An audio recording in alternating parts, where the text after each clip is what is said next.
உங்கள் அனைவருக்கும் Ruban actor Phoenix என்னுடைய அன்பு வணக்கங்கள். கண்ணம்மா ஐஏஎஸ் இந்த படம் இன்னைக்கு குரல் தேட்டரில் வேலூரில் ரிலீஸ் ஆகுது. உங்கள் ஆதரவை எங்களுக்கு நீங்கள் தரணும். இசையமைப்பாளர் வேலூர் அரவிந்த் பாபு இசையமைத்துள்ளார். வேல்முருகன் வேல் தமிழா அவர் பிளேபேக் சிங்கர், பின்னணி பாடகராக ஒரு பாட்டு பாடியிருக்கிறார். நீங்கள் எல்லாருமே எங்களுக்கு ஆதரவு கொடுக்கும்படி அனைவரையும் தாழ்மையுடன் கேட்டுக்கொள்கிறோம்.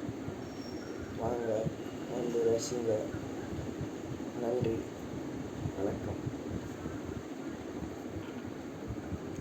எல்லாரும் வந்துருங்க.